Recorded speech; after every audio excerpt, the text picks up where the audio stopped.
O sol nascente dourava as cúpulas da Capela do Carmo, onde os sinos ecoavam festivos, anunciando o casamento mais aguardado da década. A Marquesa Isadora de Valença, filha única do Duque de Santialisa, caminhava entre colunas de alabastro, envolta num vestido de rendas importadas de Marselha, bordado com fios de ouro e pequenas pérolas que cintilavam a cada passo. Seus cabelos, presos em tranças delicadas, sustentavam um véu de 5 metros, símbolo de sua nobre linhagem e do futuro promissor, ao lado do Visconde Rafael de Montfort.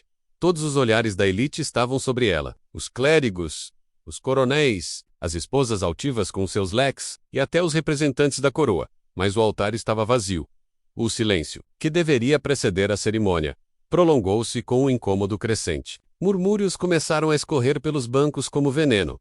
Onde está o noivo? Alguém sussurrou. O bispo pigarreou inquieto. O pai da noiva, o duque Teófilo, empalideceu, até que a porta lateral se abriu. Não para dar entrada ao noivo, mas a um mensageiro ofegante, com um pergaminho selado. O Visconde Rafael havia partido naquela madrugada para Lisboa, levando apenas uma carta. Não posso casar com uma mulher que jamais me amou como ama sua liberdade. Prefiro o exílio à prisão de um matrimônio por conveniência. Oh, viu? Isadora caiu no chão. As damas suspiraram. Os nobres abaixaram os olhos constrangidos. A vergonha não era apenas um sentimento. Era uma condenação social. Em menos de 20 minutos, a marquesa deixara de ser desejada para ser objeto de escárnio. A punição do pai o duque, ferido em seu orgulho, não toleraria o escândalo. Ainda naquela noite, ordenou que Isadora fosse confinada à ala velha do Solá dos Valença. Suas joias foram recolhidas, seus criados dispensados, e num gesto que chocou até os mais endurecidos senhores de terra, decidiu que sua filha aprenderia o valor da obediência. Se queres liberdade, pois então a terás, disse, olhando-a com frieza. A partir de amanhã, dormirás onde dormem os que servem, e tua companhia será um escravo. Não um qualquer, o mais silencioso, o mais bruto, o mais fiel, para que aprendas com ele o que significa ser nada. O escravo chamado Elias era um homem de 30 e poucos anos, nascido em Angola, trazido em navio negreiro ainda criança. Cresceu na senzala da fazenda e passou a juventude entre o engenho de açúcar e a mineração. Forte como um tronco de jacarandá, calado, de olhos profundos como as minas de onde extraía ouro, Elias era conhecido por sua obediência e por um silêncio quase místico. Ninguém sabia o que ele pensava. Trabalhava de sol a sol, com a cabeça baixa e o corpo marcado por cicatrizes antigas. Os outros escravos o respeitavam, os feitores o temiam, mas ninguém se aproximava na manhã seguinte à humilhação. Isadora foi levada à antiga casa do feitor, onde passaria a viver. Um quarto simples, com paredes brancas, um catre duro e uma janela de madeira empenada. E ali no canto, varrendo o chão com uma vassoura improvisada, estava Elias. Ela entrou de cabeça erguida, mesmo em trapos. Então é você? Perguntou, encarando-o com altivez. Ele não respondeu, apenas inclinou levemente a cabeça, e voltou à limpeza. Isadora sentiu o sangue ferver. Fui criada para mandar, não para ser ignorada. Mas Elias não se intimidava. Seu silêncio era uma espécie de escudo contra o mundo, e contra as palavras cruéis que tantas vezes ouvira dos brancos. Primeiras semanas o choque de realidades era cruel. Isadora, que nunca servira nem a si mesma, agora dividia o teto com alguém que sequer olhava em seus olhos. Os dias eram longos, sem vestidos, sem criados, sem piano. Apenas a dureza das horas, o cheiro da terra molhada e o som das enxadas. Elias cumpria tarefas ao redor da casa e voltava à noite com as mãos cobertas de calos. Às vezes deixava para ela um punhado de mandioca assada ou um jarro com água fresca. Não dizia uma palavra. Certa tarde, ao tentar lavar suas roupas no riacho, Isadora escorregou. O sabão caiu, a barra do vestido rasgou, e ela praguejou aos gritos. Elias apareceu do mato, a enxada no ombro, e sem dizer nada, entrou no riacho. A pegou nos braços e a levou de volta para casa. Ela protestou, bateu no peito dele, mandou que a largasse. Mas ele não reagiu. Seus braços eram firmes, quentes. Seu cheiro era o da terra, do suor, da luta. Foi a primeira vez que ela sentiu algo diferente. Não desejo, não ainda, mas um estranhamento. Uma inquietação, como se a presença dele dissolvesse um pouco do orgulho que ainda restava. A visita. Inesperada um mês depois, a família real passou pela região. O duque, buscando recuperar sua reputação, promoveu um grande baile em sua casa. Mas Isadora não foi convidada. Da varanda do casebre, assistiu às carruagens brilhantes chegando, as mulheres com vestidos que ela própria mandara costurar. Meses antes, o som da valsa invadiu a noite, e ela chorou como nunca havia chorado antes. Elias, do lado de fora, observava a cena. Sentou-se a alguns metros, respeitando a distância. Depois de algum tempo, se levantou e entrou em silêncio. Retornou com um pequeno instrumento feito de cabaça e corda, menos um berimbau improvisado, e começou a tocar, sem pressa. A melodia era triste, mas bela. Isadora parou de chorar. Aproximou-se, lentamente. Que música é essa? Perguntou, sentando-se ao chão, perto dele. Lamento de Nzinga. Senhora Menos, respondeu ele, pela primeira vez. Ela estremeceu. Não por metal, mas pela voz grave, firme, que parecia sair das profundezas de um mundo desconhecido. É bonita. Triste. É a história de uma rainha que perdeu tudo, mas nunca se curvou.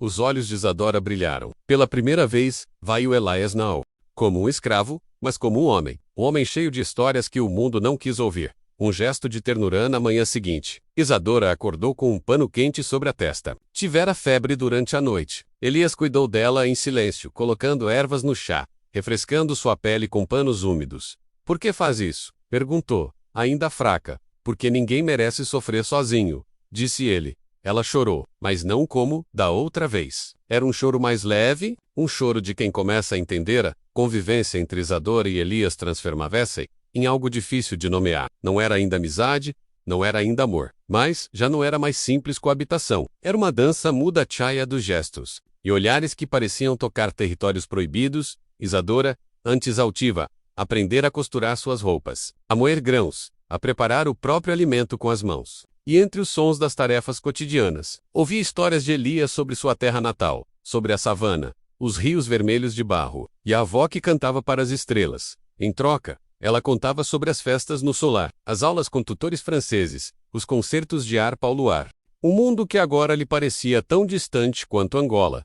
Na simplicidade do casebre, dois universos colidiam e criavam um terceiro, onde classe e cor ainda importavam, mas cada vez menos. Os olhos do Mundomas, os olhos do mundo nunca dormem. Benedita, a escrava mais antiga da fazenda, começou a desconfiar. Assim a vive muito perto do Elias, e muito longe do orgulho, menos cochichou para a cozinheira. Isso não vai acabar bem. E o feitor, homem cruel e ciumento, passou a rondar o casebre nas noites mais escuras. Seu nome era Batista. Odiava Elias desde sempre, e agora, sentiu um veneno mais forte escorrendo pelo estômago. Inveja. Inveja da atenção da marquesa. Inveja do silêncio digno de Elias. Inveja do respeito que, mesmo sem título, aquele homem impunha. Numa noite, seguiu Isadora até o riacho. Ela lavava panos enquanto Elias acendia uma fogueira próxima. Estão muito à vontade, não é? Rosnou Batista, saindo das sombras. Isadora se sobressaltou. Não deve estar aqui, ela gritou. Eu? E ele pode? Um negro, um escravo, sozinho contigo? E lançou um olhar de puro ódio a Elias. Isso é crime, sinhá. Elias se ergueu, não disse nada, mas seus punhos cerrados ardiam de contenção. Batista sorriu, cínico. Fiquem à vontade, por enquanto. E desapareceu. A denúncia no dia seguinte. Batista foi até o duque. Vossa Excelência precisa saber. Sua filha anda misturada com o lixo da senzala, com um certo Elias. O duque empalideceu. Depois, ruborizou. A honra já manchada pela fuga do Visconde não suportaria outro escândalo, mandou chamar. Isadora, diga que a mentira menos exigiu. Ela ficou em silêncio. Então é verdade? Envolve-se com um escravo? Com um cão? Ele não é cão, disse ela. Firme, e me tratou com mais dignidade do que o senhor, que me usou como moeda para manter seu título. O tapa veio seco, cruel. Ela caiu. Se continuar, mando-a para o convento. E esse Elias? Pará, ou tronco. Mas Isadora, já não a mesma, ergo-se lentemente, os olhos como brasas. Faça o que quiser, mas saiba, não tenho mais medo de sua vergonha. Tenho medo de perder o que me restou de verdade. A noite da dança, Isadora voltou para o casebre em silêncio. Encontrou Elias sentado na varanda, talhando madeira. Seus olhos diziam que ele sabia que esperara o pior. Ela sentou-se ao lado dele. Os dois não disseram nada por longos minutos. Até que ela falou, dance comigo. Ele a olhou, confuso. Por quê? Porque esta noite pode ser a última. E quero lembrar que fui feliz, mesmo que por um instante. Elias se levantou devagar. Hesitou, mas estendeu a mão. Não havia música. Apenas o vento entre as folhas e o farfalhar do mato ao redor. Mas eles dançaram. Pés descalços na terra batida. Corações pulsando no mesmo compasso. Ela encostou a cabeça em seu peito. Sentiu o coração dele forte em calmo seguro. Elias, você já amou. Já, mas nunca pude dizer. Pode agora? Ele não respondeu com palavras. Apenas assegurou mais forte. Como quem protege, mas também como quem se entrega. O ataquei na madrugada. Batista voltou, mas dessa vez, não com palavras. Com um grupo de feitores. Invadiu o casebre. Elias foi arrancado à força. Acorrentado. Isadora tentou impedir. Gritou. Mordeu. Bateu. Foi empurrada, jogada contra a parede. Canalhas! Ela gritava. Ele não fez nada, mas ninguém ouvia. Elias não reagiu. Apenas olhou para ela. Com dor nos olhos. Uma dor sem desespero. Apenas certeza. Sabiam que esse dia viria. Levem-no para o tronco. E depois, para a mina mais profunda. Que apodreça lá. Isadora tentou correr atrás, mas caiu. Sozinha. Entre cacos de madeira e silêncio, o desespero, e a decisão no dia seguinte, ela foi até o pai. Não pode fazer isso. Já fiz. Ele me salvou, pai, da solidão, do orgulho, da vergonha. E eu o amo. O duque sorriu com escárnio. Ama um escravo? Então que morra com ele. E mandou tranca lá, no quarto mais alto da casa. Isadora gritou. Bateu nas portas. Mas ninguém a ouviu. Até que Benedita, movida por uma fé antiga, arriscou-se a levar uma chave escondida em pão. Sim, se quer fugir, fuja hoje. Antes que seja tarde demais, a fugana calada da noite, Isadora escapou do solar. Correu pela trilha até a mina dos condenados. O cheiro de enxofre, a escuridão, tudo a sufocava. Mas ela seguiu. Desceu os túneis, gritando. Elias, Elias. Ouviu passos. Depois correntes. Depois uma voz fraca, Isadora. Correu até ele, estava magro, surro, sangrando, mas vivo. Ela chorou, vim te buscar. Nem que tenhamos que fugir do mundo inteiro. Ele sorriu. Fraco. Você está louca, não? Estou viva. Pela primeira vez Isadora e Elias deixaram a mina na calada da noite, guiados por Benedita, que os conduziu por trilhas conhecidas apenas pelos mais antigos da senzala. A madrugada era espessa, carregada de sombras e cantos noturnos. A mara envolvia com sua umidade ancestral, ocultando-os dos feitores, dos cães e da justiça dos senhores. Elias mal conseguia andar. As feridas do tronco ardiam a cada passo, e a respiração era pesada. Mas Isadora, antes tão frágil, o sustentava com os ombros, sujando os pés descalços de barro e espinhos. Sem reclamar, ainda há um caminho pelo rio. Benedita sussurrou. Um pescador que odeia os brancos, mas talvez respeite os que fugiram. Chegaram ao barranco ao amanhecer. O céu já clareava em tons de cobre e rosa. O rio, largo e silencioso, parecia um espelho partido. O pescador, um mulato idoso de olhar penetrante, os observou por longos minutos. Por que deveria ajudá-los? Perguntou, encarando Isadora. Ela não hesitou. Porque amo um homem que o mundo não quer que eu ame. E porque não suporto mais viver entre aqueles que julgam o amor uma ofensa? O velho pescador sorriu. Pois então subam. Vamos, Parade, onde o rio carrega seus pecados. A pequena vila de refúgio durante dias. Navegaram por afluentes que serpenteavam por dentro das matas fechadas. Dormiam em cavernas. Comiam peixe seco e raízes. Bebiam da chuva. Até que chegaram a uma vila esquecida, formada por libertos, fugitivos e indígenas. Um povoado, sem senhores, sem padres, sem correntes. Ali, pela primeira vez, Isadora e Elias puderam respirar. A aldeia era modesta, mas cheia de vida. Crianças corriam nuas. Velhos contavam histórias à luz da fogueira. Mulheres plantavam mandioca cantando em dialetos africanos e tupis. Elias começou a trabalhar como carpinteiro, usando a madeira do entorno para construir casas e canoas. Suas mãos, antes calejadas pela opressão, agora criavam. Isadora ensinava leitura às crianças, usando folhas de bananeira e carvão. Redescobria seu lugar no mundo, não como marquesa, mas como mulher. Todas as noites, sentavam-se à beira do rio, mãos entrelaçadas, os corpos taquendo-se com reverência. A paixão se acendeu lentamente, não em labaredas, mas em brasas profundas. O primeiro beijou certa noite. Enquanto a lua derramava sua luz prateada sobre o rio, Elias olhou para Isadora com olhos úmidos. Ainda me acha um escravo? Ela sorriu. Ainda me acha uma nobre? Ele se aproximou, hesitante. Posso? Ela respondeu com um beijo. Doce, denso, longo. Foi mais que desejo. Foi um pacto, um reconhecimento mútuo de tudo o que haviam perdido, e tudo o que agora encontravam. Naquela noite, deitaram-se juntos pela primeira vez, entre folhas e sussurros, entre o medo e o êxtase. Dois corpos antes separados por um mundo inteiro, agora pertenciam apenas um ao outro. o eco da repressão, mas o mundo fora da vila não dormia. O duque de Santa Lisa, humilhado pela fuga da filha, espalhara cartazes pelas vilas e fazendas. Recompensa para quem entregar a fugitiva Isadora de Valença e o escravo Elias, vivos ou mortos. Feitores, caçadores de recompensa e soldados começaram a vasculhar a província. Alguns chegavam à vila do Rio, disfarçados, buscando pistas. Outros, mais brutais, ameaçavam aldeias vizinhas. Um dia, um grupo armado chegou até a vila. Procuramos um escravo fugido e uma mulher branca. Sabemos que estão aqui. O velho pescador foi ao encontro deles. Aqui não há brancos. Es gente. Os soldados não se convenceram. Vasculharam casas, revistaram crianças. Não encontraram Elias, nem Isadora, a menos que haviam se refugiado numa gruta distante. Quando voltaram, viram as cinzas. A vila havia sido queimada. A reconstrução e o dilema, a dor foi imensa. Havia mortos, crianças desaparecidas. Os velhos choravam. Como Isadora culpou-se. Trouxe a guerra comigo.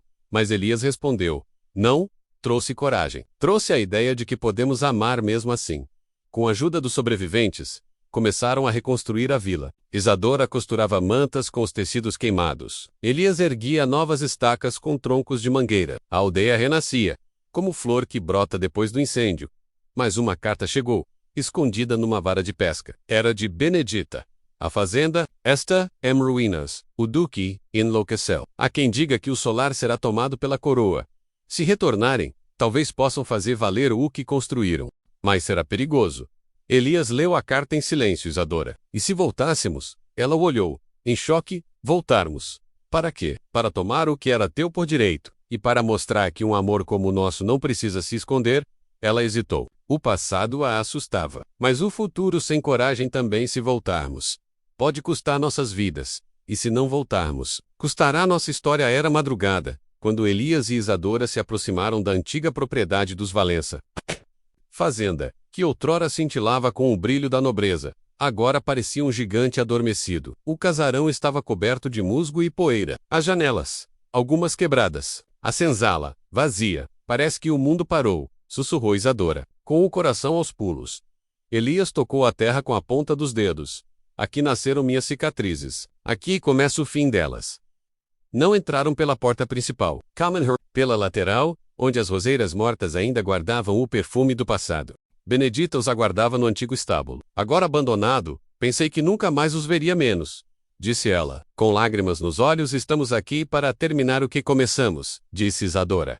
Não somos fugitivos. Somos herdeiros da nossa própria história. A loucura do duque. Encontraram o duque em seu gabinete, agora coberto de livros empoeirados e garrafas vazias. O outrora altivo senhor estava magro, os cabelos brancos como cal, seus olhos vagavam pelas sombras. Pai, disse Isadora com cautela. Ele virou-se devagar. Você voltou? Para me humilhar mais? Não, voltei para reconstruir. Esta terra não é apenas sua. É minha também, e vou cuidar dela como nunca o senhor cuidou. O duque riu, um riso, seco e amargo. Com um escravo ao seu lado, Elias, que estava atrás, deu um passo à frente. O duque se ergueu, como se fosse atacar, mas o próprio peso da idade o fez sentar de novo.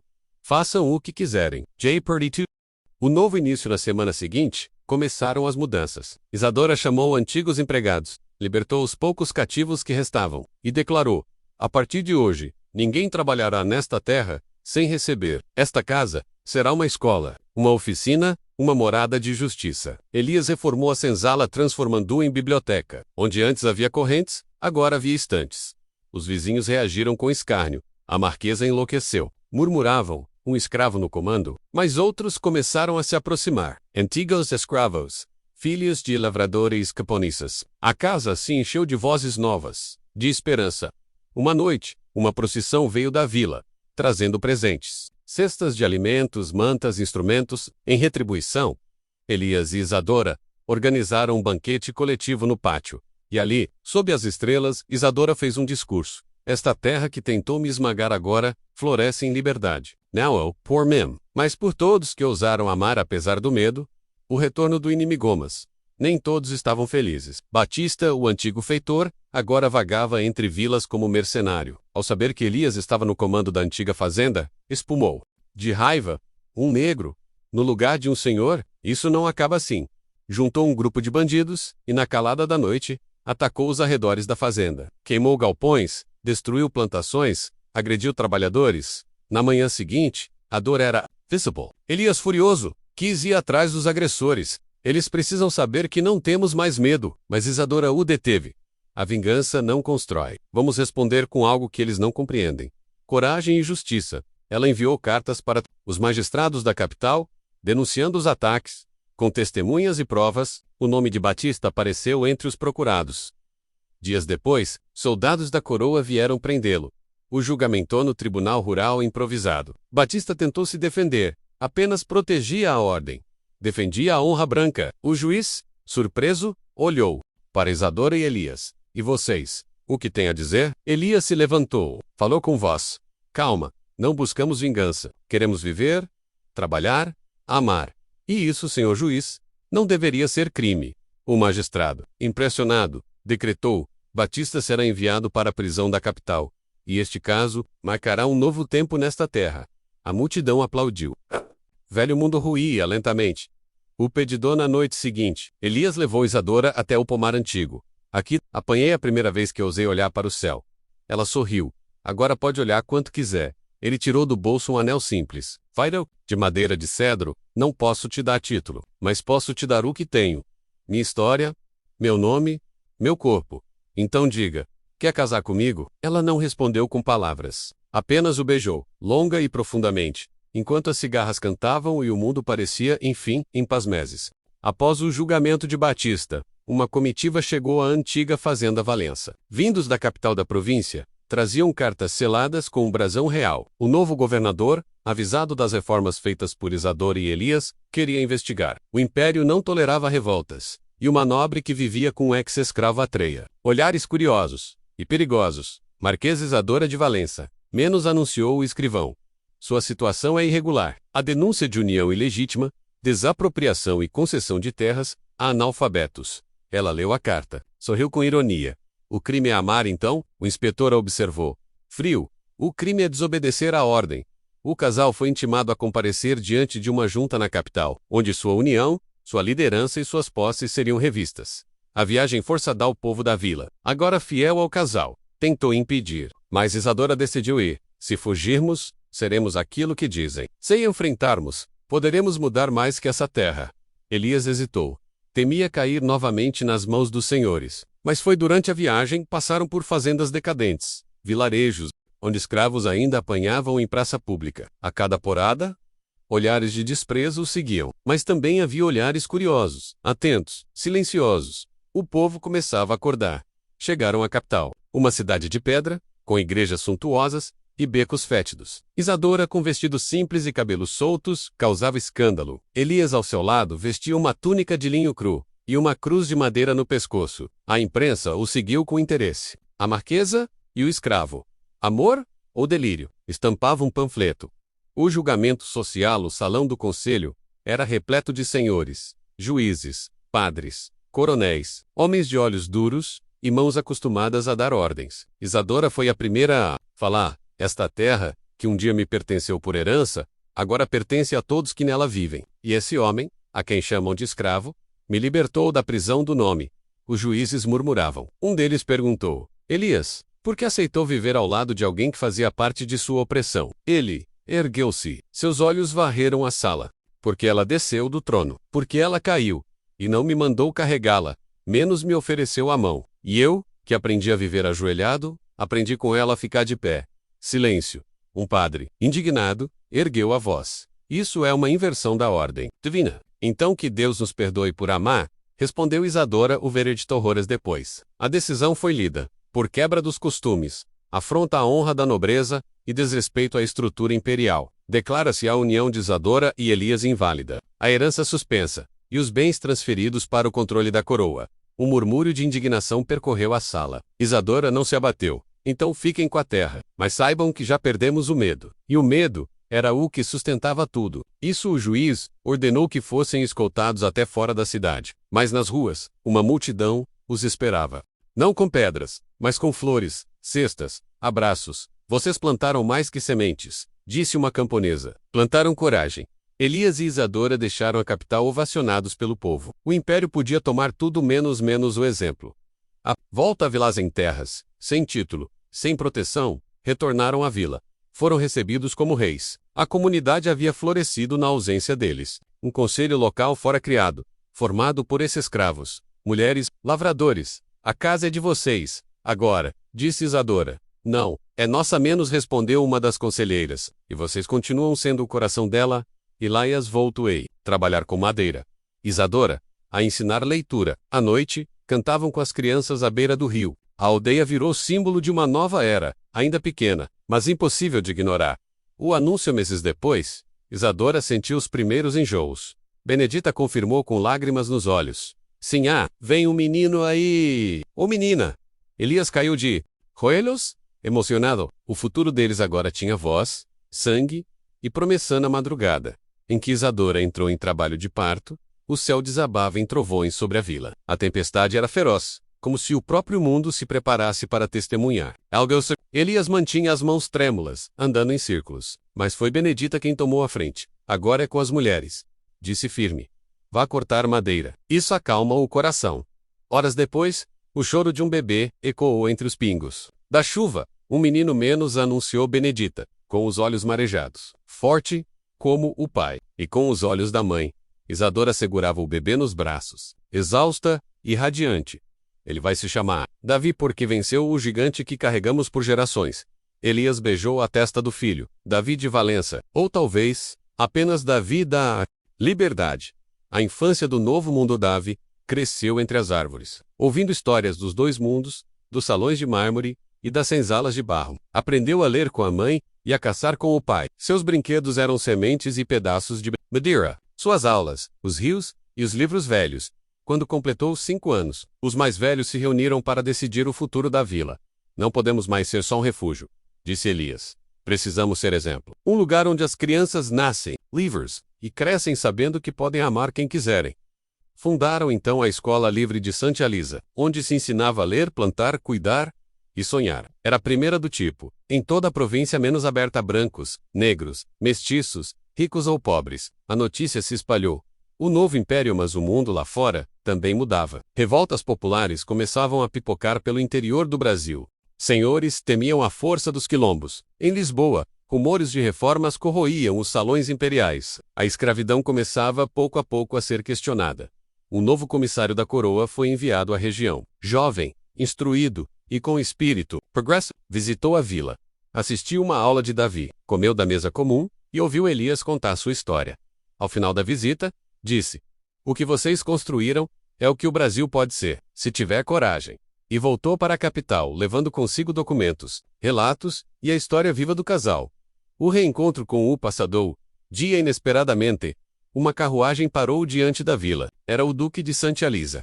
Agora um velho curvado, vestindo roupa simples. "Vim ver meu neto", disse, com a voz fraca. Isadora hesitou. Elias permaneceu em silêncio. O Duque ajoelhou-se. "Nunca entendi o que era amar. Agora talvez me reste apenas olhar." Isadora permitiu que visse Davi. O menino correu até o avô com curiosidade.